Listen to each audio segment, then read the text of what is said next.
Hello मेरे प्यारे साथियों, आप सभी को पता है कि एसएससी जीडी कांस्टेबल के लिए लगातार हम क्लासेस आप सभी के लिए यहाँ पे करवा रहे हैं। तो यहाँ पे जीके स्पेशल क्लास होने वाली है जिसमें 25 क्वेश्चंस डिस्कस करेंगे और डिटेल में मैं आप सभी को इसके बारे में बताऊंगा। साथ ही में आप सभी को बता दें, अगर आप एसएससी जीडी या अन्य किसी गवर्नमेंट जॉब की तैयारी कर रहे हैं तो आप हमें अनअकैडमी पे भी फॉलो कर सकते हैं। कूपन कोड आप सभी को दिया गया जिससे सभी क्लासेस अनलॉक हो जाएंगी, वो आपको यूज़ करना है, स्टडी फॉर ड्रीम्स। तो इसे यूज़ करके सभी क्लासेस को वहाँ पे जाके अनलॉक करवा सकते हैं।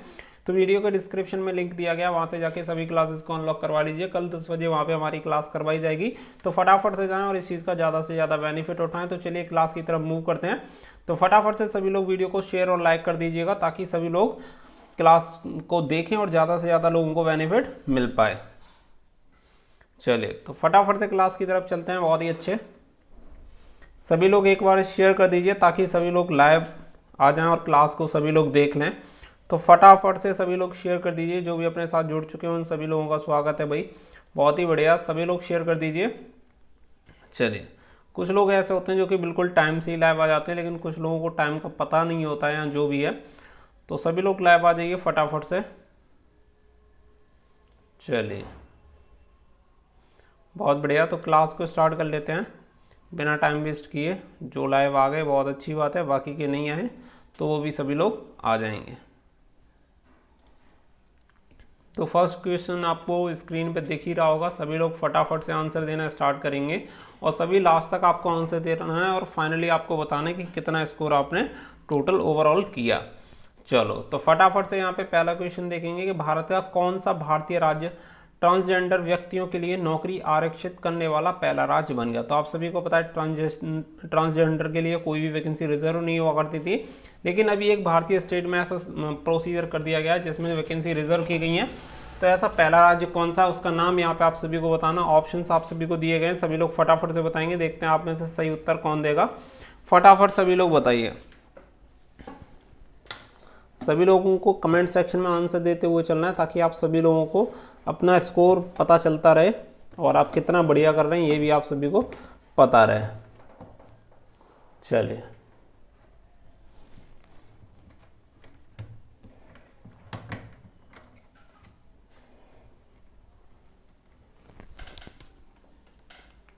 बहुत बढ़िया, काफ़ी लोगों ने बिल्कुल सही उत्तर दिया लेकिन काफ़ी लोगों ने बिल्कुल गलत उत्तर दिया है। चलिए तो यहाँ पे जो सही उत्तर हो जाएगा वो क्या हो जाएगा, कर्नाटक यहाँ पे बिल्कुल सही आंसर हो जाएगा। Option number C is the correct answer. Option C वालों का बिल्कुल सही है। आप सभी को बताते हैं 22 जुलाई 2021 को कर्नाटक ट्रांसजेंडर व्यक्तियों के पक्ष में सार्वजनिक रोजगार में नौकरियों को आरक्षित करने वाला भारत का पहला राज्य बन गया है। तो यहाँ पे करेक्ट आंसर हो जाएगा। साथ ही में आप सभी को बता दें कि वहाँ पे 1% जो क्षैतिज आरक्षण होगा वो दिया जाएगा कर्नाटक सिविल सेवा सामान्य भर्ती के लिए। तो जो नियम था 1977 का, वहाँ पे एक नियम था, उसमें संशोधन कर दिया गया। तो करेक्ट आंसर क्या हो जाएगा, option number C is the correct answer. आगे चलते हैं फटाफट। यहाँ पे आप सभी को बता देंगे अनअकैडमी की तरफ से आप सभी के लिए कॉम्बैक्ट करवाया जा रहा है जिसमें आपकी स्कॉलरशिप टेस्ट रहेगी, जिसमें आप स्कॉलरशिप जीत सकते हैं। उसके लिए आपको हमारा जो कूपन कोड होगा वो स्टडी फॉर ड्रीम्स यूज़ करना होगा। एवरी संडे करवाया जाता है 12 बजे, इसके लिए एनरोल कर सकते हैं। लिंक आप सभी को दे दी गई है। तो एवरी संडे 12 बजे होता है, तो बहुत बढ़िया मौका आप सभी के लिए होता है। एनरोल के लिए जो कोड यूज़ करना होगा वो आप सभी study for dreams code use करके इस कॉम्बैक्ट के लिए सभी लोग पार्टिसिपेट कर सकते हैं। तो फटाफट से सभी लोग इसके लिए पार्टिसिपेट कर लीजिएगा, एनरोल करवा लेना। अगला क्वेश्चन आप सभी को यहाँ पे दिया गया, सभी लोग फटाफट से बताएंगे। नंबर 2, मई 2021 में गैलेक्सी डिजिटल होल्डिंग्स ने $1.2 बिलियन नकद और स्टॉक में निम्न में से किसका अधिग्रहण करने की सहमति व्यक्त की। ऑप्शन नंबर ए, बी, सी और डी। गुड इवनिंग भाई। चलिए फटाफट आंसर दीजिए। मई 2021 में गैलेक्सी डिजिटल होल्डिंग्स ने $1.2 बिलियन और नगद और स्टॉक में निम्न में से किसका अधिग्रहण करने के लिए सहमति व्यक्त की। तनु, प्रदीप, विनोद, बहुत बढ़िया, सभी लोग आंसर देते चलिए, बहुत ही बढ़िया। चलिए वेरी गुड,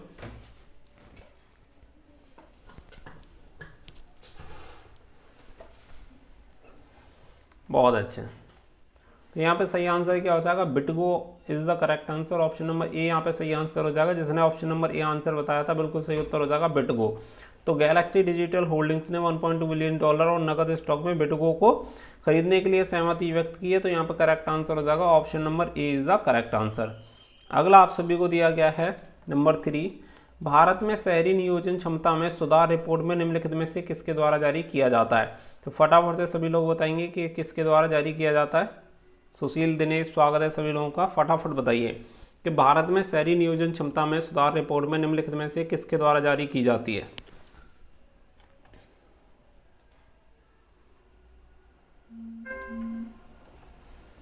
बहुत बढ़िया, सभी लोग बढ़िया आंसर दे रहे हैं, वेरी गुड। कंटिन्यू इसी तरीके से देते रहिए।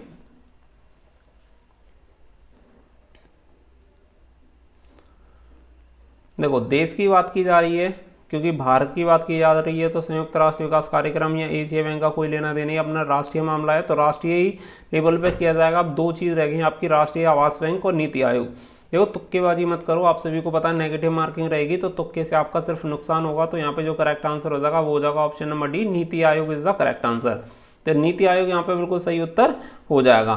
तो यहाँ पे आप सभी को बता दें, शहरी नियोजन में सुधार के लिए रिपोर्ट को नीति आयोग ने संबंधित मंत्रालय और शहरी और क्षेत्रीय योजना के क्षेत्र में प्रतिष्ठित विशेषज्ञों के परामर्श से विकसित किया है और ये नगर नियोजन सहित शहरी चुनौतियों को रेखांकित करता है और हमारे देश की अधिक नीतिगत ध्यान देने की आवश्यकता पर बल देता है। भारत में कुल अगर विश्व की जनसंख्या की और शहरी जनसंख्या की बात करें तो कितनी हो जाएगी? 11% हो जाएगी। कितने प्रतिशत हो जाएगी? 11%। चलिए आगे चलते हैं। 2027 तक अनुमान है कि दुनिया के सबसे अधिक जनसंख्या वाले देश चीन को पीछे छोड़ सकता है। 2027 तक अनुमान लगाया गया है। अगला बताएंगे सभी लोग, सरस्वती सम्मान के पहले विजेता कौन थे? तो सरस्वती सम्मान आप सभी को बता दिया जाता है। तो सरस्वती सम्मान सबसे पहले किसने जीता था, ये यहाँ पे आप सभी को पूछा गया है। तो फटाफट से सभी लोग आंसर दीजिए कि सरस्वती सम्मान के पहले विजेता कौन थे। Option number A, B, C, D. चलिए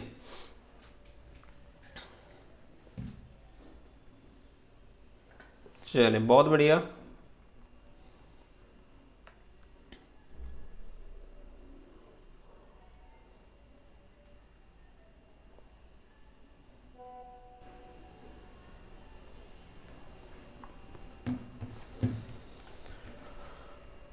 बहुत अच्छे, सभी लोगों ने सही आंसर दिया, काफ़ी लोगों ने। तो यहाँ पे देखिए जो सही उत्तर हो जाएगा वो क्या हो जाएगा? Option number B is the correct answer. Harivansh Rai Bachchan यहाँ पे बिल्कुल सही उत्तर हो जाएगा। आप सभी को बता दें, क्यों भूला क्यों याद करूं, तो बसेरे से दूर और नीड़ का निर्माण, और फिर 10 द्वार के से सोपन तक जो थे उसके लिए सरस्वती सम्मान इन्हें दिया गया था।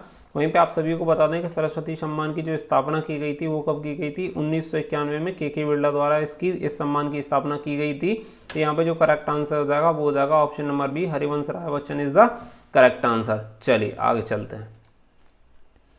अगला दे रखा है नंबर 5 दे रखा है, विश्व उपभोक्ता अधिकार दिवस कब मनाया जाता है? फटाफट से बताइए, देखते हैं यहाँ पे कौन सही उत्तर देगा। तो यहाँ पे इससे पहले भी मैं आप सभी के लिए एक इससे संबंधित प्रश्न लाया था, तो उम्मीद करता हूँ कि आप सभी को इसके बारे में पता होगा। कालीन सुवम। चलिए बहुत बढ़िया, सभी लोग सही आंसर दे रहे हैं। विश्व उपभोक्ता यानी जो आपका कंज्यूमर राइट डे होता है वो किस दिन मनाया जाता है? प्रतिवर्ष। वर्ल्ड का पूछा हुआ है, ना कि इंडिया का। फटाफट बताइए। बहुत अच्छे, कालीन पूजा, नैन्सी राज, तनु, कालीन विनोद, बहुत बढ़िया। मतलब कुछ अपने स्टूडेंट ऐसे हैं जो कि डेली हर क्लास में आते हैं, चाहे उन्हें पता चले ना चले, लेकिन अगर कभी भी क्लास होगी तो वो हमेशा ऑनलाइन देखने के लिए मिलते हैं, तो ये बहुत अच्छी बात है। चलिए, तो यहाँ पे करेक्ट आंसर क्या हो जाएगा? एक्चुअली आज थोड़ी सी प्रॉब्लम थी तो आज क्लास लेनी थी, इसी वजह से मुझे आज क्लास लेनी पड़ी, क्योंकि फिर बाद में मुझे टाइम मिल नहीं पाएगा, तो मैंने कहा इसी टाइम क्लास ले लेते हैं। तो 15 मार्च यहाँ पे सही उत्तर हो जाएगा। Option number C is the correct answer. तो सभी लोग बताइए, उपभोक्ता संरक्षण अधिनियम जो पारित किया गया था इंडिया में, उपभोक्ता संरक्षण अधिनियम वो कौन से ईयर में किया गया था? फटाफट बताइए। लास्ट क्लास में मैंने डिस्कस किया था, तो आप सभी को पता होना चाहिए कि उपभोक्ता संरक्षण अधिनियम इंडिया में जो पारित किया गया था कौन सी ईयर में किया गया था। फटाफट आंसर दीजिए, देखते हैं कौन यहाँ पे कमेंट सेक्शन में आंसर देता है। करिश्मा जैन, फटाफट बताइए सभी लोग। गलत, 1986। ठीक है, 1986। इतने तुक्के मत मारो, मैंने जैसा कि आप सभी को पहले ही बता चुका हूँ कि आप सभी लोगों को तुक्के नहीं मारने, तो करेक्ट आंसर हो जाएगा 1986। भारत में उपभोक्ता संरक्षण अधिनियम 1986 में पारित किया गया था। प्रतिवर्ष 15 मार्च को ये मनाया जाता है। उपभोक्ता अधिकार दिवस मनाने का जो विचार आया था, सबसे पहले आप सभी को बता दें कि अमेरिका के पूर्व राष्ट्रपति थे जिनका नाम था जॉन एफ कैनेडी, जिन्होंने 1962 में उनको विचार आया था कि जो उपभोक्ता अधिकार दिवस है वो भी मनाया जाना चाहिए 1962 में। तो यहाँ पे जो करेक्ट आंसर हो जाएगा वो हो जाएगा ऑप्शन सी। और साथ ही में आप सभी को बता दें कि राष्ट्रीय उपभोक्ता दिवस भी आपका मनाया जाता है। अगर राष्ट्रीय उपभोक्ता दिवस की बात पूछी जाए तो 24 सितंबर को आपका राष्ट्रीय उपभोक्ता दिवस मनाया जाता है। कब मनाया जाता है? 24 सितंबर को। ठीक है, ये भी आप सभी को याद रखना है। वहीं पे अगर मैं बात करूं तो 14 अप्रैल को जो मनाया जाता है वो मनाई जाती है अम्बेडकर जयंती, 15 अगस्त को भारतीय स्वतंत्रता दिवस और 8 मार्च को अंतर्राष्ट्रीय महिला दिवस। तो ये भी आप सभी को याद रखना ताकि ऑप्शन से आप सभी को सारी चीज़ें याद होती रहें। अम्बेडकर जयंती हो गई, भारतीय स्वतंत्रता दिवस हो गया और 8 मार्च को अंतर्राष्ट्रीय महिला दिवस। चलिए सिमरन नीतू स्वागत है। अगला बताइए, नंबर 6 दे रखा है मरकत बुद्ध का मंदिर किस देश में स्थित है? फटाफट से बताइए, देखते हैं कौन आपका बिल्कुल सही आंसर देगा। मरकत बुद्ध का मंदिर किस देश में स्थित है? ऑप्शन ए, बी और सी और डी। चलिए नीरज स्वागत है। फटाफट से सभी लोग बताते चलिए, मरकत बुद्ध का मंदिर किस देश में स्थित है? चाइना, अमेरिका, नेपाल और थाईलैंड। तनु और अभिषेक ने अभी तक आंसर दिया, बाकी का किसी ने भी आंसर नहीं दिया। सभी लोग आंसर देते चलिए, बहुत बढ़िया।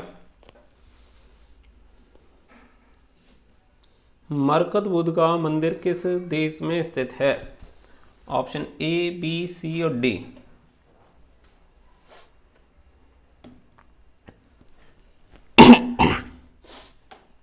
बहुत अच्छे, सही उत्तर हो जाएगा थाईलैंड। कोई नहीं, तुक्केबाजी नहीं करनी, अगर नहीं पता तो कोई दिक्कत नहीं। संजीव स्वागत है। तो यहाँ पे जो करेक्ट आंसर हो जाएगा वो हो जाएगा थाईलैंड। मरकत बुद्ध का जो मंदिर आपका स्थित हो जाएगा वो हो जाएगा थाईलैंड में। तो ये हरे रंग के जैस्पर के उकेरी की गई बुद्ध की मूर्ति और 15वीं शताब्दी के आसपास की है। तो मरकत बुद्ध मूल रूप से 1436 चियांग राय शहर में एक मंदिर में थे, जब चियांग माई में हटा दिया गया था। तो यहाँ पे जो करेक्ट आंसर हो जाएगा वो हो जाएगा option number D is the correct answer. चलिए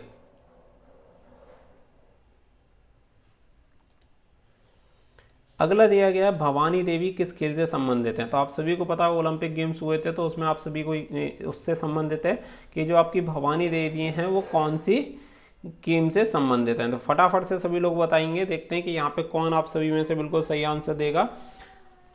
बहुत ही अच्छा क्वेश्चन है और एग्जाम में आप सभी को देखने के लिए मिल सकता है। तो मैंने आप सभी को पहले ही बता चुका हूँ कि जो आपके ओलंपिक हुए हैं और पैरा ओलंपिक हुए हैं तो उससे संबंधित जितने बार आपके प्रश्न बन सकते हैं उन सभी प्रश्नों को अच्छे से देख लीजिएगा ताकि आपका एग्जाम में से कुछ भी बाहर ना निकले। चलो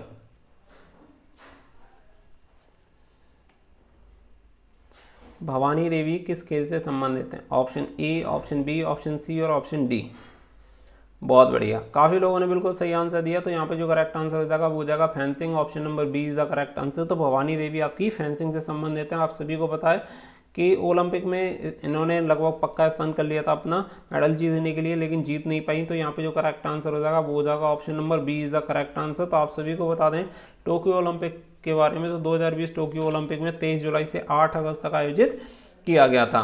तो आप सभी को पता है 2020 में ये टोक्यो ओलंपिक होने थे, लेकिन कोविड की वजह से 2021 में इन्हें संपन्न कराया गया।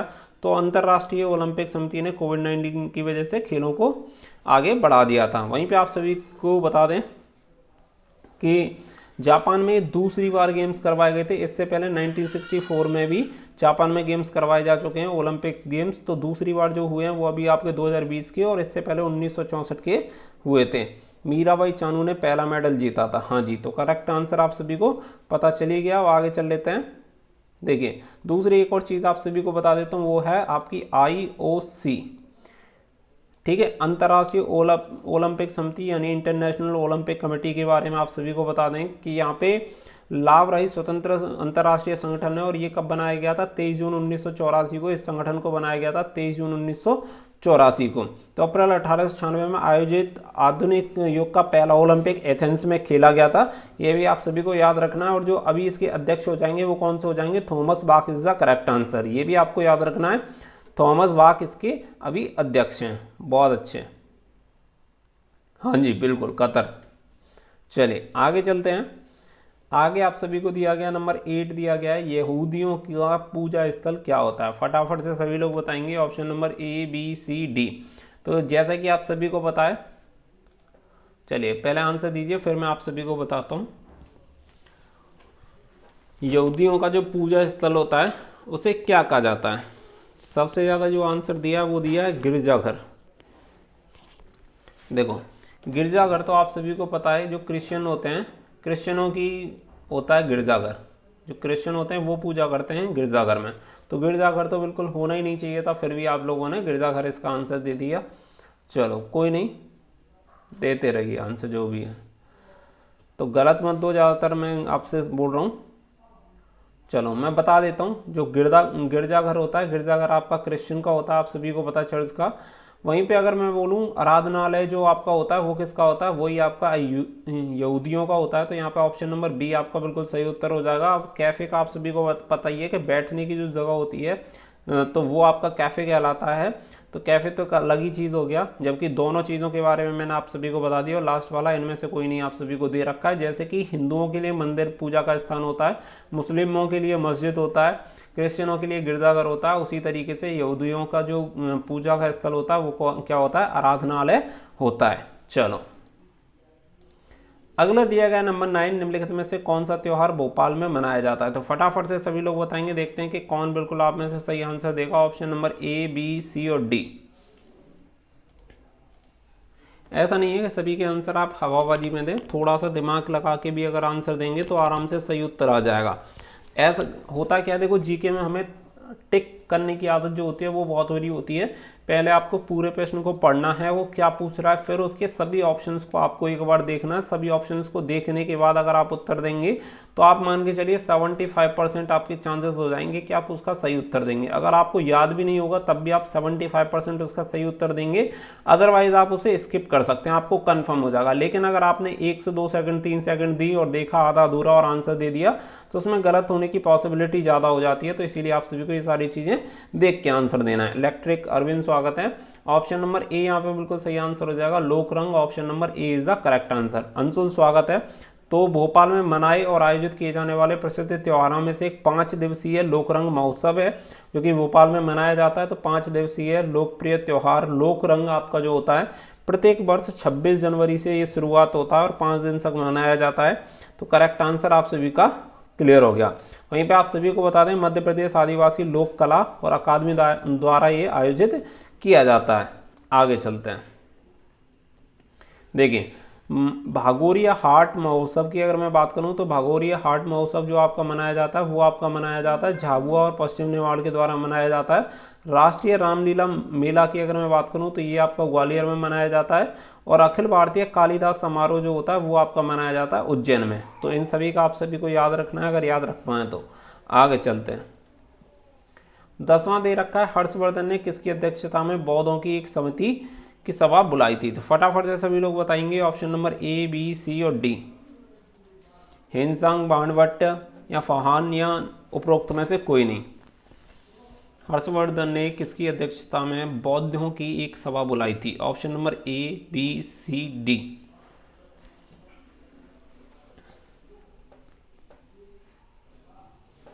चलिए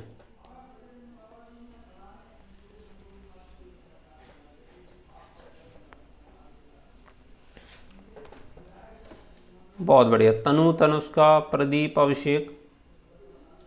तो यहाँ पे जो आप सभी का सही उत्तर हो जाएगा, सही उत्तर क्या हो जाएगा? Option number A is the correct answer. हिंसंग यहाँ पे बिल्कुल सही उत्तर हो जाएगा। आप सभी को बता दें कि हर्ष को हर्षवर्धन के नाम से भी जाना जाता है और ये हरियाणा के थानेसर के जो राजा थे राज्यवर्धन सिंह, राज्यवर्धन के ये छोटे भाई थे हर्षवर्धन। तो यहाँ पे करेक्ट आंसर हो जाएगा option number A is the correct answer. साथ ही में आप सभी को बता दें कि आपकी बाणभट्ट जो थे 7वीं शताब्दी के, बाणभट्ट के बारे में थोड़ा सा सुन लीजिए। 7वीं शताब्दी के संस्कृत गद्य के लेखक और भारत के कवि थे। वह राजा हर्षवर्धन के दरबार में कवि थे, ये भी आप सभी को याद रखना है। और फान की अगर मैं बात करूं तो फान जो था वो आपका चंद्रगुप्त द्वितीय के शासनकाल में भारत आया था। चलिए आगे देखते हैं। अंकित स्वागत है। 11वां दे रखा है, कौन सा मध्यकालीन भारतीय साम्राज्य व्यापक स्तर पर स्थानीय स्वशासन के लिए प्रसिद्ध था? तो फटाफट से बताएंगे सभी लोग। Option number A, B, C, D. कौन सा मध्यकालीन भारतीय साम्राज्य व्यापक स्तर पर स्थानीय स्वशासन के लिए प्रसिद्ध था? सभी लोग करेक्ट उत्तर दीजिए।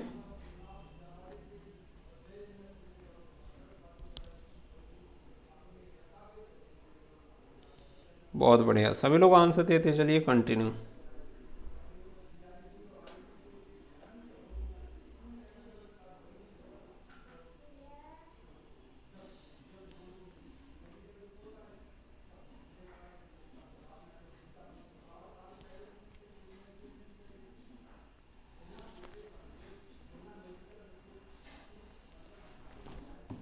तो यहाँ पे जो आपका सही उत्तर क्या हो जाएगा, सही उत्तर हो जाएगा Chola, option number B is the correct answer. तो जिसने भी चोल आंसर दिया बिल्कुल सही उत्तर हो जाएगा।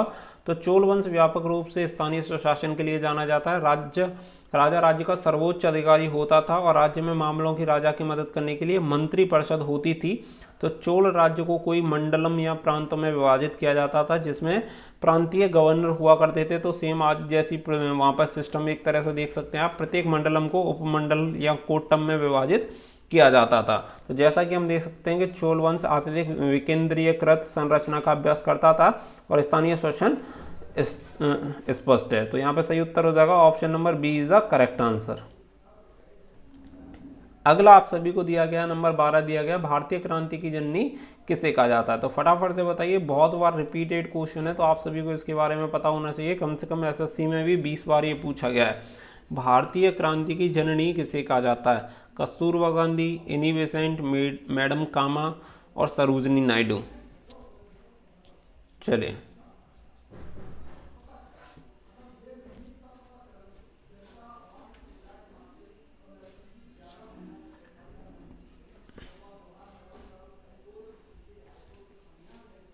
बहुत अच्छे।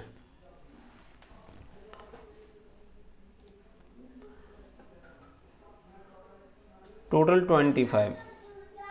तो यहाँ पे जो सही उत्तर हो जाएगा वो क्या हो जाएगा, ऑप्शन नंबर सी यहाँ पे सही आंसर हो जाएगा, मैडम कामा। तो मैडम कामा को ही भारतीय क्रांति की जननी कहा जाता है। इनका जो पूरा नाम था वो क्या था, बीकाजी रोस्तम कामा इनका नाम था, मैडम बीकाजी रोस्तम कामा। और उन्हें जर्मनी में संसद पर झंडा फहराने के लिए बुलाया गया था। उस समय कई पारसियों लड़कियों की तरह बीकाजी ने अलेक्जेंड्रा गर्ल्स इंग्लिश इंस्टीट्यूशन में पढ़ाई की थी। विकाजी सभी तरह से एक मेहनती अनुशासित बच्चे थे जिन्हें भाषाओं का ज्ञान था। तो यहाँ पे जो करेक्ट आंसर हो जाएगा वो हो जाएगा option number C is the correct answer. पूरा नाम आप सभी को फिर भी इनका याद रखना है, मैडम बीकाजी रोस्तम कामा इनका पूरा नाम है और काफ़ी बार रिपीटेड क्वेश्चन है, तो थोड़ा सा ध्यान में रख के आप सभी को चलना। ऑप्शन नंबर सी बिल्कुल सही उत्तर हो जाएगा। अगला देखेंगे नंबर 13वां दे रखा, 1940 में बनी अंतरिम सरकार में डॉक्टर राजेंद्र प्रसाद के पास कौन सा विभाग था। फटाफट से बताइए, option number A B C D.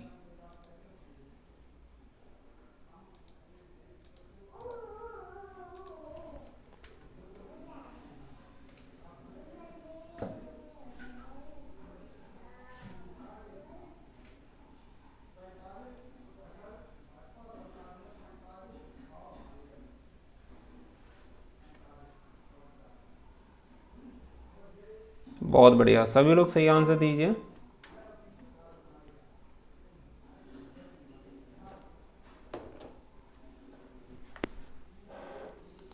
सबसे ज़्यादा विदेश मंत्रालय की बात की जा रही है, तो यार विदेश मंत्री तो अलग से होता ही होता है, आप सभी को पता ही है।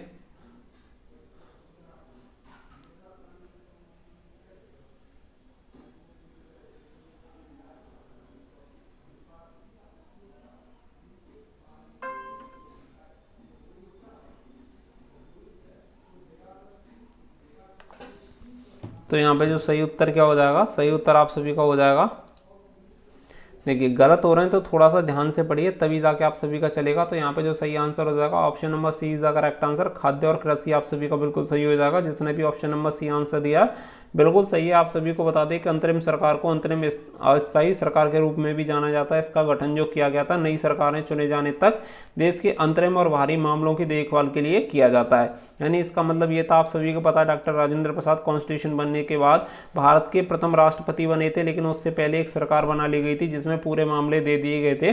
तो मतलब पूरी सरकार बनने से पहले ही जो मामले दिए गए थे उसमें खाद्य और कृषि की जो जिम्मेदारी दी गई थी वो डॉक्टर राजेंद्र प्रसाद को दी गई थी। तो आप समझ गए होंगे कि क्या पूरा मैटर है, क्योंकि 1946 में ब्रिटिश प्रधानमंत्री क्लेमेंट एटली द्वारा भेजे गए ब्रिटिश कैबिनेट मिशन के प्रस्तावों के बाद संविधान सभा का चुनाव हुआ था। 2 सितंबर 1940 को भारत की अंतरिम सरकार का गठन किया गया।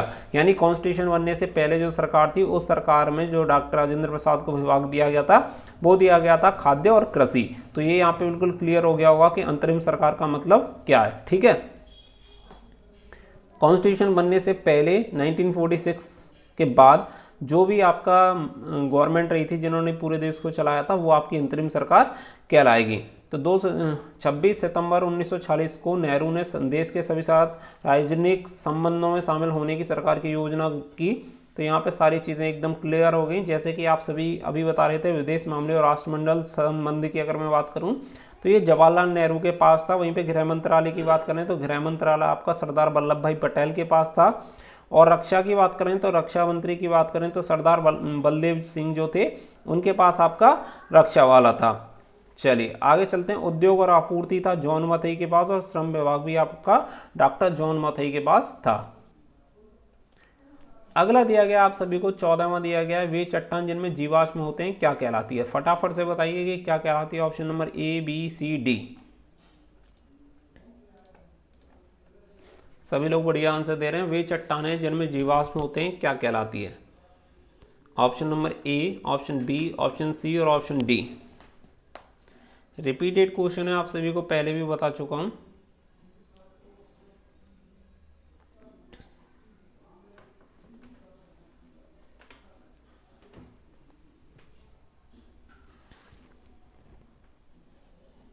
चलिए बहुत अच्छे।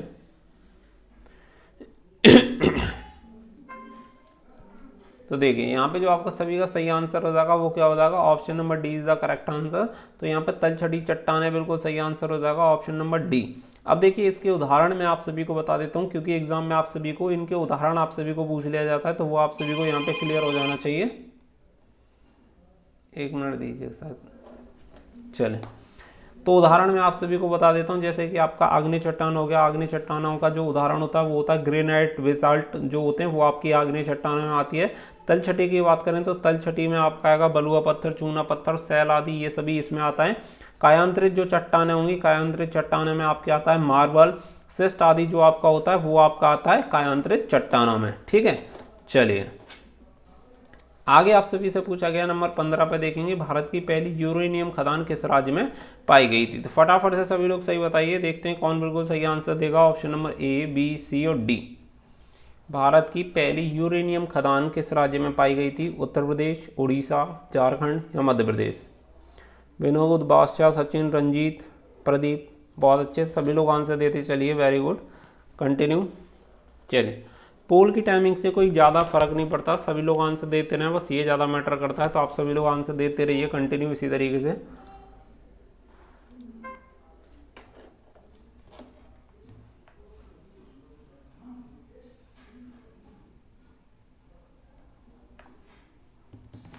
बहुत बढ़िया।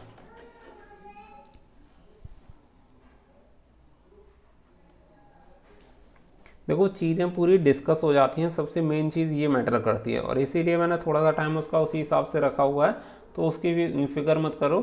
चलो तो यहाँ पर सही आंसर क्या हो जाएगा। सही आंसर हो जाएगा option number C is the correct answer. Jharkhand आप सभी का सही आंसर हो जाएगा। भारत की पहली यूरेनियम खदान आपकी झारखंड में पाई गई थी। तो कहाँ पे पाई गई थी। जादूगोड़ा खदान झारखंड में स्थित है। आप सभी को पता है, काफ़ी बार आप सभी को पूछ लिया जाता है कि जादूगोड़ा खदान कहाँ पे स्थित है, तो आपकी झारखंड में स्थित है। और अगर आपको पूछा जाए कि ये किससे संबंधित है तो यूरेनियम से संबंधित हो जाएंगी झारखंड की जादूगोड़ा। तो जादूगोड़ा खदान झारखंड भारतीय राज्य के पूर्वी सिंहभूमि जिले के जादूगोड़ा गाँव में स्थित एक यूरेनियम की खदान है और इसे 1967 में 1960 कब खोजा गया था, 1967 में परिचालन में शुरू किया गया था और भारत की पहली यूरेनियम खदान बन गई 1951 में। उस खदान में जो थे कुछ अस्तित्व वहाँ पे पाए गए थे जिससे पता चलता था कि शायद वहाँ पे यूरेनियम हो सकता है। मार्च 2012 तक भारत के पास केवल 2 कार्यात्मक यूरेनियम खदानें हैं जिनमें यह जादूगोड़ा खदान भी शामिल है। तो जादूगोड़ा खदान भारत में परमाणु रिएक्टरों को बिजली देने के लिए आवश्यक कच्चे माल का 25% तक प्रदान करती है। तो करेक्ट आंसर आप सभी का हो गया option number C is the correct answer. अगला देखते हैं 16वां दिया गया है, मौलिक अधिकार के रूप में निजता का अधिकार किसमें निहित है। तो फटाफट से बताइए कि निजता का अधिकार किसमें हो जाएगा। राइट टू प्राइवेसी की बात की गई है, राइट टू प्राइवेसी किस में हो जाएगा, फटाफट से बताइए, आप सभी को पता होना चाहिए इसके बारे में, एग्जाम में काफ़ी बार पूछ लिया जाता है। तो मौलिक अधिकारों के बारे में आप सभी को पता ही होगा। सचिन, कालीन, बहुत अच्छे। चले, तनु और अंधेरी, सिमरन, आकाश, रंजीत, प्रदीप, सुशांता, अभिषेक, सुखिंदर, बहुत अच्छे।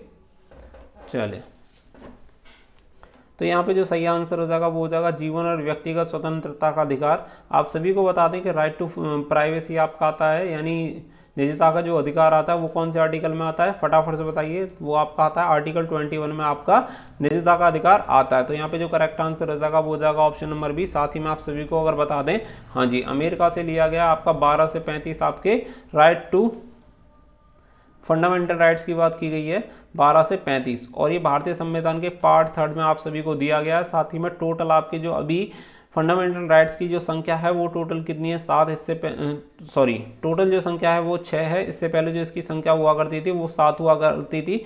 संपत्ति के अधिकार को अगर कानूनी अधिकार या विधिक अधिकार बना दिए गए, इसीलिए अब इसकी जो संख्या रह गई है वो कितनी रह गई है, 6। चलिए आगे चलते हैं। अगला दिया गया नंबर 17 दिया गया, लोकसभा की संरचना के बारे में कौन सा अनुच्छेद बताता है। यानी लोकसभा से संबंधित आप सभी को यहाँ पे पूछा गया कि कौन सा अनुच्छेद लोकसभा की संरचना के बारे में आप सभी को बताता है। फटाफट से सभी लोग आंसर दीजिए कि लोकसभा की संरचना के बारे में कौन सा अनुच्छेद आप सभी को बताता है। ऑप्शन नंबर ए आर्टिकल 72, आर्टिकल 81, आर्टिकल 83 और आर्टिकल 112। फटाफट से आंसर दीजिए, देखते हैं सही उत्तर कौन देगा।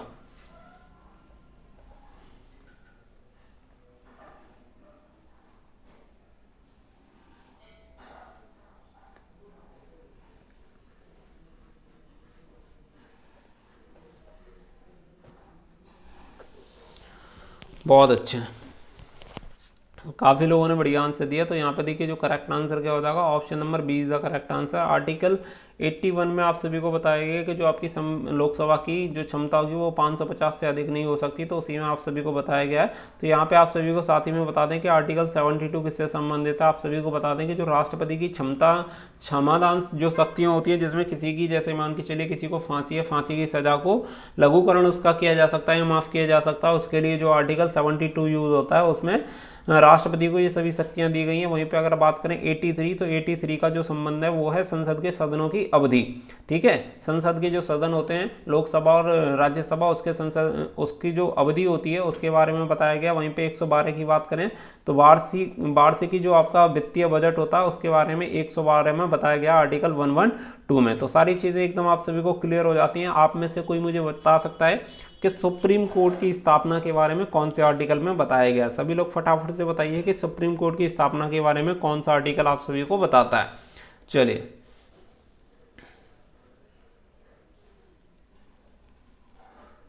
नहीं, 1773 में तो आप सभी को पता है स्थापना की गई थी। 1773 एक्ट वाला है, वो तो एक अलग मैटर रहा, लेकिन इंडियन कॉन्स्टिट्यूशन में कौन बताता है। बहुत बढ़िया, कालीन ने बहुत बढ़िया बताया। नहीं, 124 बताता है सुप्रीम कोर्ट के बारे में, ये चीज़ याद रखिएगा। सुप्रीम कोर्ट के बारे में बताता है 11124। ठीक है, 124 आप सभी को बताता है सुप्रीम कोर्ट के बारे में। वहीं आपकी अगर मैं बात करूं कि जो आपका हाई कोर्ट के बारे में बताता है, तो हाई कोर्ट के बारे में कौन सा बताता है, ये भी आप सभी को रखना है 214। ठीक है, ये दोनों बस आपको आगे पीछे कर देने तो आप सभी का क्लियर हो जाएगा। सुप्रीम कोर्ट की स्थापना हो गई 124 में। राज्यों के लिए उच्च न्यायालय यानी हाई कोर्ट की स्थापना हो जाएगी 214 में। खाली एक को पीछे कर देना इसके, तो आपका 214 हो जाएगा, तो काम बन जाएगा। तो इसी तरीके से आप सभी को याद रखना है। सभी लोग बताइए कि वित्त आयोग की जो बात की गई है वो कौन से आर्टिकल में वित्त आयोग की बात की गई है, फटाफट बताइए। चलो, चीज़ें डिस्कस होना बहुत ज़रूरी है। आर्टिकल 280, बहुत ही बढ़िया बताया, वेरी गुड। तो सभी लोगों ने बिल्कुल सही आंसर दिया। आर्टिकल 232 में आप सभी को बताया गया। साथ ही में आप सभी को बता दें कि इंडिया में 3 तरह की इमरजेंसी लगाई जा सकती है, यानी इमरजेंसी जो होती है वो कितनी टाइप की लगती है, 3 टाइप की लगती है। कौन कौन से आर्टिकल में लगती है? आर्टिकल 352, 356 और 360। ठीक है, चार चार आर्टिकल बीच में छोड़ दीजिएगा, मतलब चार चार का आपको गैप देना, 352 के बाद 356 और 356 के बाद 360। 352 की अगर मैं बात करूं तो राष्ट्रीय आपातकाल जो लगती है वो लगती है 352 में।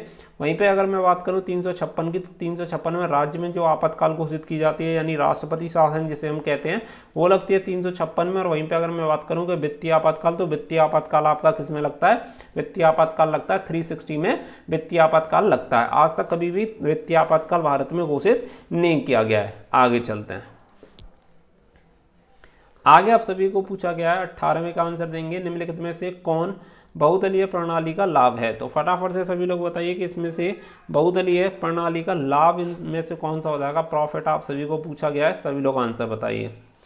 बहुदलीय प्रणाली मतदाताओं को समिति विकल्प प्रदान करती है, संघर्ष की भावना, संभावना, या मतदाताओं को विकल्प प्रदान करती है। बहुदलीय व्यवस्था में क्षेत्रीय दलों को प्रतिनिधित्व मिलता है। अब देखो, आप में से बहुत सारे लोगों ने इसका आंसर दिया लेकिन इसे बस समझने की कोशिश नहीं की और डायरेक्ट तुक्का मार दिया, यही सबसे बड़ी समस्या है। आप बिल्कुल सही आंसर दे सकते थे। चलिए, पिंकू इनाव स्वागत है सभी का। तो केवल 13% लोगों ने इसका सही आंसर दिया, बाकी के सभी लोगों ने इसका गलत आंसर दिया। तो देखिए यहाँ पे मैं आप सभी को बता देता हूँ, बहुदलीय प्रणाली का मतलब क्या होता है कि यहाँ पे एक ऐसा देश जिसमें बहुत सारी आपकी पार्टीज इलेक्शन वगैरह लड़ती हो उसके बारे में पूछा गया है। तो उसका सबसे बड़ा बेनिफिट आप सभी को क्या रहेगा। तो देखिए, जैसे बहुदलीय प्रणाली मतदाताओं को सीमित विकल्प प्रदान करती है। तो सीमित क्यों होगा, जब बहुदलीय होंगे बहुत सारे बहुदलीय प्रणाली वहां पे अगर लागू होगी तो सीमित का तो कोई मतलब नहीं है भाई, किसी की मर्जी है, जिसे चाहे उसे कर सकता है। तो संघर्ष की संभावना रहती है, संघर्ष से कोई मतलब ही नहीं है कि कॉन्फ्लिक्ट हो जाएगा, कॉन्फ्लिक्ट बिल्कुल नहीं होगा, उसका मतलब ही नहीं रहा। लेकिन इसका जो सबसे बड़ा बेनिफिट रहेगा वो रहेगा मतदाताओं को विकल्प प्रदान करता है। क्योंकि अगर मान के चलिए किसी देश में कोई एक पार्टी होती है तो उसके पास ऑप्शन क्या रहेगा, कोई भी ऑप्शन नहीं है, केवल उसी को वोट देनी है, वोट का कोई मतलब नहीं है। या मान के चलिए केवल दो पार्टी बना दिए जाएं, जैसे कि आप सभी को पता है अमेरिका में होती हैं केवल दो ही पार्टी हैं, तो आदमी के पास कोई ज़्यादा ऑप्शन नहीं है, उन दोनों में से ही चुनना है। अगर मान के चलिए दोनों ही बुरे हैं तो क्या कर सकते हैं, कुछ नहीं कर सकते, वोट तो किसी ना किसी को देनी है। इसी वजह से वो वहाँ पे लॉस होता है। लेकिन अपने इंडिया में बहुत सारी पार्टीज हैं, तो इसीलिए बहुदलीय प्रणाली का काफ़ी बेनिफिट होता है कि जो भी ठीक लगे वो उसे वोट दे सकता है। बहुत सारे ऑप्शंस होते हैं। तो यहाँ पे जो सही उत्तर हो जाएगा option number C is the correct answer, provide choice to the voters. तो ऑप्शन सी आप सभी का बिल्कुल सही उत्तर हो जाएगा। चलिए आगे चलते हैं। अगला आप सभी को पूछा गया है, सभी लोग फटाफट से बताएंगे 19 कि निम्नलिखित में से कौन सा अप्रत्यक्ष कर है। इनडायरेक्ट टैक्स के बारे में पूछा गया। तो लगातार इस तरीके से जो टैक्स होंगे वो आप सभी को मिलते रहेंगे। तो आप सभी को यहाँ पे बताना है इसमें से इनडायरेक्ट टैक्स कौन सा हो जाएगा, फटाफट बताइए। चलिए देखो, जब आपको इनडायरेक्ट मान के चलिए जो टैक्स पूछा हुआ है अगर वो नहीं मिल रहा है तो उसका उल्टा आप ढूंढना शुरू कर दीजिए कि इसमें से कौन कौन सा। उल्टा आप बहुत आसानी से ढूंढ पाएंगे। ठीक है, जैसे कि अभी यहाँ पे इनडायरेक्ट पूछा गया, अभी आपको ये पूछा जाए कि डायरेक्ट टैक्स इनमें से कौन सा है जो आपको खुद जाके जमा करना होता है। वो चीज़ें अगर आपको देखनी पड़े तो आप आराम से इसका दे सकते हो। ठीक है, बहुत सारे लोग गलत उत्तर दे रहे हैं जबकि बहुत सही इसका आंसर दिया जा सकता था, बहुत ही आसानी से इसका आंसर दिया जा सकता था, लेकिन आप लोगों ने फिर भी इसका गलत आंसर दिया। देखिए, इसका जो सही आंसर हो जाएगा वो हो जाएगा उत्पाद शुल्क। उत्पाद शुल्क को अगर मैं छोड़ देता हूं, मान के चल लीजिए उत्पाद शुल्क, मुझे याद नहीं है कि उत्पाद शुल्क प्रत्यक्ष है या अप्रत्यक्ष है, तो यहाँ पे पता कैसे चलेगा। जैसे कि देखिए, संपत्ति कर की बात हो गई। संपत्ति कर आपको किसी दूसरे के थ्रू नहीं लिया जाएगा। अगर आपके पास कोई संपत्ति बहुत ज़्यादा है तो डायरेक्टली आपको संपत्ति कर जो होता है खुद ही जाके जमा कराना होता है और ये डायरेक्टली आप ही पे लगता है। वहीं पे बात करें संपदा शुल्क, तो सेम इसका भी प्रोसीजर यही है, डायरेक्ट आप पे ही लगेगा और डायरेक्ट आप ही को इसका जमा कराना पड़ेगा।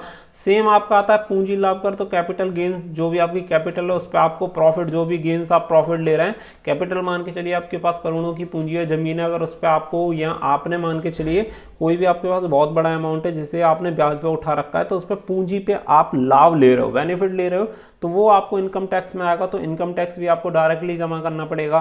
तो इसमें किसी तीसरे का कोई इन्वॉल्वमेंट नहीं रहा। लेकिन जो उत्पाद शुल्क है, अब उत्पाद शुल्क की अगर मैं जैसे बात करूँ जीएसटी, मान के चलिए आपने कोई भी बिस्किट का पैकेट खरीदा, उस पर टैक्स लगा हुआ है, तो आपने क्या किया कि बिस्किट का पैकेट खरीदा तो आपने तो 5 रुपये पे करे, लेकिन आपसे उस पर टैक्स तो लिया गया, लेकिन आपने डायरेक्ट तो जमा नहीं किया। डायरेक्ट और इनडायरेक्ट आपको इसी तरीके से देखने होते हैं। तो आपको कंफर्म हो जाएगा कि आपने जो वस्तु या जो प्रोडक्ट या जो भी टैक्स आप दे रहे हैं डायरेक्टली आपको जाके जमा ना करके वो किसी और व्यक्ति के द्वारा जमा किया जाता है। यानी जो भी उसका बनाने वाला मैन्युफैक्चरर है वो टैक्स जमा करेगा और आपसे वो टैक्स ले रहा है और वो जमा करेगा, ना कि आपकी उस पर कोई लायबिलिटी नहीं बनती कि आप उस पर टैक्स जमा करें। इसीलिए जो करेक्ट आंसर हो जाएगा वो हो जाएगा उत्पाद शुल्क। ठीक है, सीमा शुल्क की बात करें तो प्रत्यक्ष हो जाएगा, क्योंकि डायरेक्ट सीमा टैक्स आप जाते हैं, डायरेक्टली आप कहीं से व्हीकल निकालेंगे तो आपसे टोल टैक्स जो लिया जाता है डायरेक्टली आप ही से तो लिया जाता है, ऐसा तो नहीं है किसी और से जमा करवाया जाता हो। तो इसी तरीके से आपको चेक करना होता है। चलो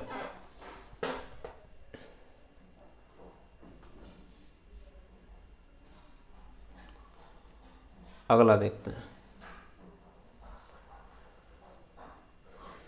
अगला आप सभी को पूछा गया है कि निम्नलिखित में से पौधों में मृत नहीं गलत टिक हो गया है। तो यहाँ पे आप सभी को बताना है पौधों में मृत ऊतक। ठीक है, मृत ऊतक आप सभी को बताना है कि पौधों में जो मृत ऊतक होता है वो कौन सा है। फटाफट से सभी लोग बताइए कि पौधों में मृत ऊतक कौन सा है। ऑप्शन नंबर ए, बी, सी और डी। पौधों में मृत ऊतक कौन सा है? ऑप्शन नंबर ए, बी, सी और डी। सभी लोगों का स्वागत है। जो भी आज पहली बार क्लास में जुड़ रहे हो सभी लोग फॉलो कर लीजिएगा, ताकि इन फ्यूचर आने वाली क्लासेस के नोटिफिकेशन आप सभी को मिलते रहें। तो वैसे आप सभी को बता दें कि डेली जो हमारी क्लास होती है वो 10 से 11 क्लास होती है। आने वाली जो आगे की क्लास होंगी वो भी 10 से 11 आप सभी को डेली मिला करेंगी। आज थोड़ा सा शेड्यूल गड़बड़ता है, इसी की वजह से ये क्लास हमें बीच में लेनी पड़ी। बाकी का जो डेली होगा आप सभी को क्लास 9 से 10 बजे 10 से 11 बजे आप सभी को क्लास मिलती रहेंगी। फटाफट से सभी लोग आंसर बताइए।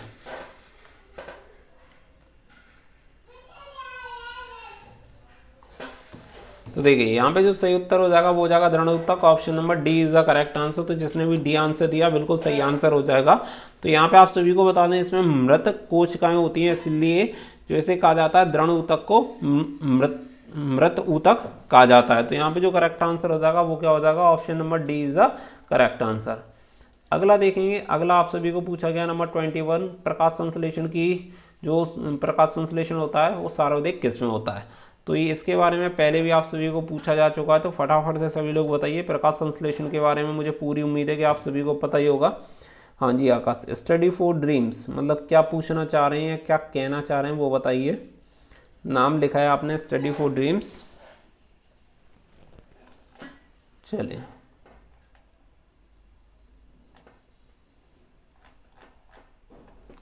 फटाफट आंसर दीजिए। प्रकाश संश्लेषण जो होता है सब सर्वाधिक किस में होता है? आपका सफ़ेद लाइट में होगा, लाल लाइट में होगा, या नीली लाइट में होगा, या हरी लाइट में होगा? फटाफट आंसर दीजिए सभी लोग। देखते हैं सबसे सही उत्तर कौन देगा यहाँ पे।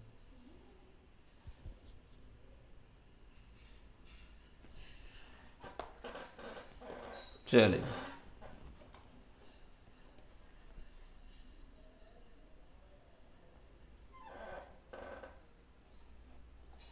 तो यहाँ पे जो सही आंसर हो जाएगा वो क्या हो जाएगा? Option number B is the correct answer. तो यहाँ पे लाल जो लाइट होगी वो आपकी बिल्कुल सही आंसर हो जाएगा। प्रकाश संश्लेषण की अगर मैं बात करूँ तो पत्तियों में क्लोरोफिल नामक जो हरा रंग द्रव्य होता है वो क्या होता है? वही आपका प्रकाश संश्लेषण क्लोरोफिल होता है। तो प्रकाश संश्लेषण की प्रक्रिया आप सभी को पता है, जो पौधे होते हैं अपना भोजन के लिए प्रकाश संश्लेषण की प्रक्रिया करते हैं। तो ये पत्तियों को सूर्य से प्रकाश की ऊर्जा को पकड़ने में मदद करता है, जो आपका क्लोरोफिल नामक द्रव्य होता है। और इस ऊर्जा का उपयोग कार्बन डाइऑक्साइड और पानी से भोजन को संश्लेषित करने के लिए तैयार किया जाता है। क्योंकि आप सभी जानते हैं कि जो भोजन होता है संश्लेषण सूर्य के प्रकाश की उपस्थिति में होता है, इसलिए इसे प्रकाश संश्लेषण कहा जाता है। तो ये आप समझ गए होंगे, सूर्य की रोशनी में जो पौधे होते हैं कार्बन डाइऑक्साइड और भोजन पानी वगैरह लेने की जो प्रक्रिया होती है उसी को प्रकाश संश्लेषण कहा जाता है। प्रकाश संश्लेषण में जो हेल्प करता है वो पत्तियों में जो क्लोरोफिल नामक हरा रंग द्रव्य होता है वो मदद करता है। तो यहाँ पे जो सही आंसर हो जाएगा वो क्या हो जाएगा? यहाँ पे हो जाएगा option number B is the correct answer. तो देखिए सूर्य के प्रकाश में उपस्थिति में अगर मैं बात करूं तो कार्बन डाइऑक्साइड प्लस पानी, तो इससे आपका जो बनता है कार्बोहाइड्रेट प्लस ऑक्सीजन आपका बनता है, जिससे कि पौधों को मदद मिलती है। तो करेक्ट आंसर क्या हो जाएगा? Option number B.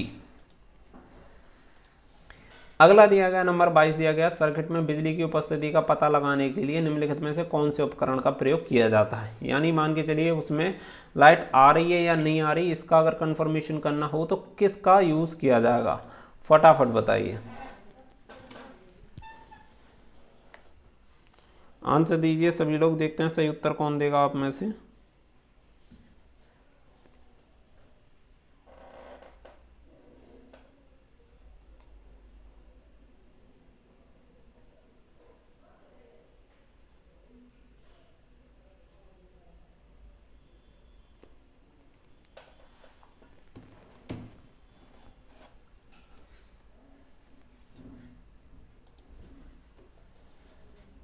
बहुत बढ़िया। तो यहाँ पे ऑप्शन नंबर डी गैल्वेनोमीटर यहाँ पे बिल्कुल सही आंसर हो जाएगा। ऑप्शन गैल्वेनोमीटर जो आपका सही उत्तर है, ऑप्शन नंबर डी यहाँ पे बिल्कुल सही आंसर हो जाएगा। तो जिसने भी ऑप्शन नंबर डी आंसर दिया बिल्कुल सही आंसर दिया, option number D is the correct answer. Ohm metre की अगर मैं बात करूं तो ओम मीटर जो होता है, ओम मीटर विद्युत प्रतिरोध को नापता है, ओम मीटर। तो ये आपका सही आंसर हो जाएगा ऑप्शन डी। और बाकी का अगर कोई भी आप सभी को पूछना है तो फटाफट से मुझे पूछ सकते हैं कि किसी और के बारे में आपको पूछना हो तो मैं आप सभी को यहाँ पे क्लियर कर दूंगा।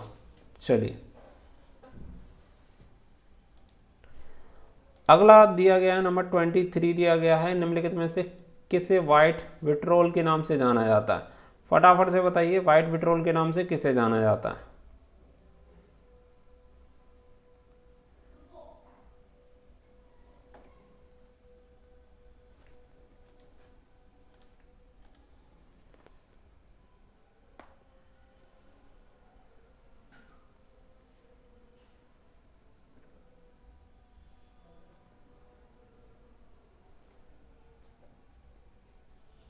निम्नलिखित में से किसे व्हाइट पेट्रोल के नाम से जाना जाता है। ऑप्शन नंबर ए, बी, सी और डी।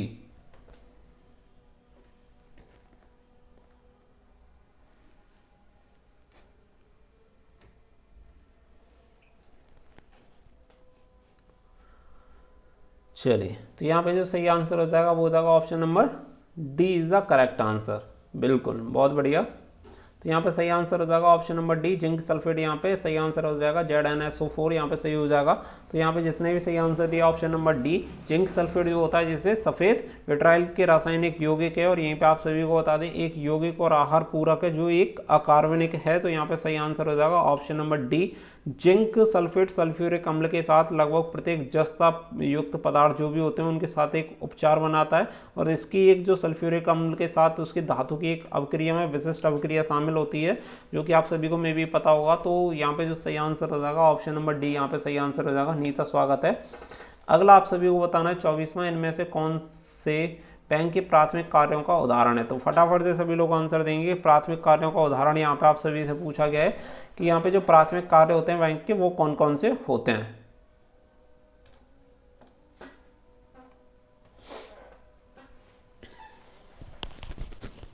चलिए, वेरी गुड। इनमें से कौन से बैंक के प्राथमिक कार्यों का उदाहरण है। ऑप्शन नंबर ए, बी, सी और डी।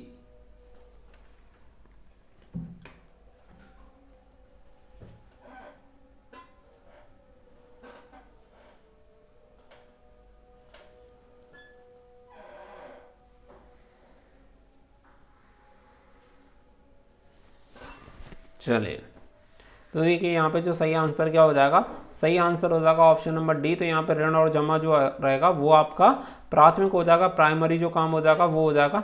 ठीक है, बस लास्ट क्वेश्चन बचा है, आप आराम से जा सकते हो, कोई दिक्कत नहीं है। तो यहाँ पे जो करेक्ट आंसर हो जाएगा वो हो जाएगा option number D is the correct answer, कि आपका ऑप्शन डी यहाँ पे सही हो जाएगा। साथ ही में आप सभी को बता दें कि जो आपकी लॉकर सुविधाएं हो गई, एजेंसियों का काम हो गया, बैंक इंश्योरेंस जो हो गया, बैंकों का द्वितीय काम होता है। तो ये भी आप सभी को याद रखना है कि स्वतंत्रता के बाद बैंकिंग और बैंकिंग व्यवसाय को विनियमित करने के लिए कदम उठाए गए थे। तो सरकार ने इस संबंध में एक कानून लाई जिसमें भारत में बैंकिंग और बैंकिंग व्यवसाय को परिभाषित किया गया था। तो बैंकिंग विनियमन जो अधिनियम है वो आपका BR अधिनियम जिसे कहा जाता है, वो कब किया गया था, 1949 में उसे लेके आए थे, उसे 1940 नाम दिया गया था। तो यहाँ पे ये आप सभी का बिल्कुल सही उत्तर हो जाएगा। आगे चलते हैं। नंबर 25, इमने बतूता कहाँ से भारत आया था। तो आप सभी को पता है इब्न बतूता भारत आया था, तो ये पूछा गया कि जो इब्न बतूता था वो भारत कहाँ से आया था। फटाफट से सभी लोग बताइए, देखते हैं कौन आप में से सही आंसर देगा। इब्न बतूता कहाँ से भारत आया था? ऑप्शन नंबर ए, बी, सी और डी।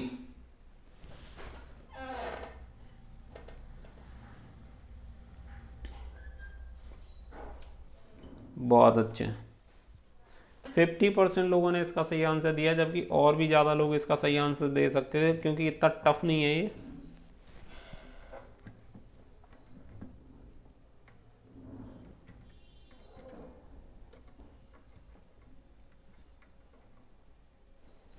चलिए, तो यहाँ पे जो सही उत्तर हो जाएगा वो क्या हो जाएगा? Option number A is the correct answer. Morocco यहाँ पे बिल्कुल सही आंसर हो जाएगा। मोरक्को जिसने आंसर दिया बिल्कुल सही उत्तर हो जाएगा। इब्न बतूता की अगर मैं बात करूँ तो मोहम्मद बिन तुगलक के शासनकाल में भारत में आया था। चलो लीडर बोर्ड तो मैं दिखा देता हूँ, तुम्हें बहुत जल्दी पड़ रही है।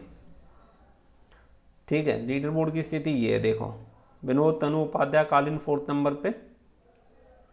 ठीक है, चलो तो आप सभी को बता दें जो इब्न बतूता था वो मोहम्मद बिन तुगलक के शासनकाल में भारत आया था। वो एक मुस्लिम यात्री था जो मोरक्को से भारत आया था। तो इब्न बतूता का प्रसिद्ध पुस्तक आप सभी को बता दें उसका था रिह लाहा, जो था उसका प्रसिद्ध पुस्तक था। इब्न बतूता ने प्रसिद्ध कुतुब कॉम्प्लेक्स के इतिहास के बारे में लिखा था और क्वाड अल इस्लाम मस्जिद के बारे में भी लिखा था। वहीं पे आप सभी को बता दें एक और बार आप सभी को पूछा जाता है, वो पूछा जाता है अलबरूनी। अलबरूनी के बारे में आप सभी को बता दें कि अलबरूनी कहाँ से आया था? उज़्बेकिस्तान से अलबरूनी आया था। तो अलबरूनी भारत और ब्राह्मणवादी परंपरा को अध्ययन करने वाला प्रथम मुस्लिम विद्वान था और उन्हें इंडोलॉजी का पिता और पहले मानव विज्ञान कहा जाता है। अलबरूनी के बारे में उन्हें इस्लामिक दुनिया का सबसे पुराने और महानतम बहुसूरत में से एक कहा जाता है। वो 11वीं शताब्दी में फारसी विद्वान था और महमूद के साथ दक्षिण एशिया पर विजय प्राप्त करने गया था। तो यहाँ पे जो करेक्ट आंसर हो जाएगा वो तो आपका मोरक्को हो गया। अलबरूनी के बारे में मैंने आप सभी को बता दिया। हिंशांग के बारे में अगर मैं बात करूँ तो चीन के तीर्थ यात्री थे जो कि भारत में आए थे। तो वहीं पे आप सभी को बता दें बौद्ध लिपियों को हासिल करने के उद्देश्य से हर्षवर्धन के शासनकाल में ये भारत आए थे और कन्नौज विधानसभा 463 ईसा पूर्व हिंशांग के सम्मान में और बौद्ध धर्म के महायान संप्रदाय को लोकप्रिय बनाने के लिए आयोजित किया गया था। तो ये भी आपको सारी चीज़ें याद रखनी है। तो मैक्सिमम जितनी चीज़ें आप याद रख सकते हो करंट अफेयर्स वगैरह का आप सभी को बता दें कि लगभग लास्ट आपको जो 6 मंथ की करंट अफेयर्स आप सभी को कंप्लीट करनी है। वीडियो अच्छी लगी तो वीडियो को लाइक और शेयर जरूर कर दिएगा और चैनल को सब्सक्राइब कर लेना और हमें फॉलो जरूर कर लेना ताकि आने वाली क्लासेस आप सभी को कंटिन्यू मिलती रहें। 10 से 11 बजे हमारी जो डेली क्लास होती है वो डेली 10 से 11 बजे आप सभी की क्लास करवाई जाएगी आगे भी, और इसी तरीके से क्लासेस आप सभी को मिलती रहेंगी। और हो सकता है कि बीच में भी 1-2 क्लास में एक्स्ट्रा आप सभी के लिए ऐड कर दूंगा ताकि आने वाली जो टाइम में आप सभी को और उससे हेल्प मिल पाए। तो देखो करंट अफेयर्स के लिए मैं आप सभी को फिर से बता रहा हूँ, और लूसेंट जो भी लोग पढ़ रहे हैं वो बहुत अच्छी बात है। लूसेंट से थोड़ी सी तैयारी आपकी और बेटर हो जाएगी। लूसेंट की बुक यूज़ करो। करंट अफेयर्स को 6 मंथ का पढ़ लो। अभी आपके पास लगभग 15 दिन है। 15 दिन की अगर मैं बात करूँ तो रोज़ अगर 2 से 3 घंटे अगर आप पढ़ोगे तो आपका ये जो पूरा मैटर है कंप्लीट हो जाएगा। यानी देखो 15 दिन में अगर आप 4 घंटे भी अगर देते हो या 2 घंटे भी अगर आप देते हो तो टोटल 30 घंटे होते हैं। 30 घंटे में आपको पढ़ना है। यानी अगर मैं बात करूं तो 30 घंटे में आपको अपनी करंट अफेयर्स कंप्लीट करनी होगी। इसी के हिसाब से आप देखिए, अगर ज़्यादा टाइम दे सकते हो और ज़्यादा बेटर रहेगा क्योंकि करंट अफेयर्स का आपका काफ़ी पोर्शन आएगा। वहीं पे देखो लूसेंट की बात करूं तो लूसेंट से अपना जो स्टैटिक है स्टैटिक अच्छे से कंप्लीट कर लेना, रिपीट करते रहो ताकि आप सभी का जो रिवीजन है वो थोड़ा हल्का ना पड़े। और रिवीजन करोगे तभी जाके स्कोर हो पाएगा। और आप सभी को साथ ही में बता दें अगर आप study for dreams coupon code use करके अनअकैडमी से कोई भी प्लस सब्सक्रिप्शन या इनरोलमेंट करवाते हैं तो यहाँ पे आप सभी को काफ़ी डिस्काउंट दिया जाएगा। तो उस डिस्काउंट का बेनिफिट लेने के लिए आप सभी को जो हमारा कूपन कोड है स्टडी फॉर ड्रीम्स, इसे ज़रूर यूज़ करना है अनअकैडमी पे, और सभी क्लासेस आप सभी को कंटिन्यू इसी तरीके से मिलती रहें। इसके लिए आप हमें फॉलो कर दीजिएगा और वीडियो को लाइक और शेयर कंटिन्यू करते रहिएगा। डेली आप सभी के लिए इसी तरीके से क्लास करवाते रहेंगे। और किसी का कोई डाउट है तो मुझे कमेंट सेक्शन में पूछ सकता है, मैं आप सभी के सवालों के जवाब दे दूंगा।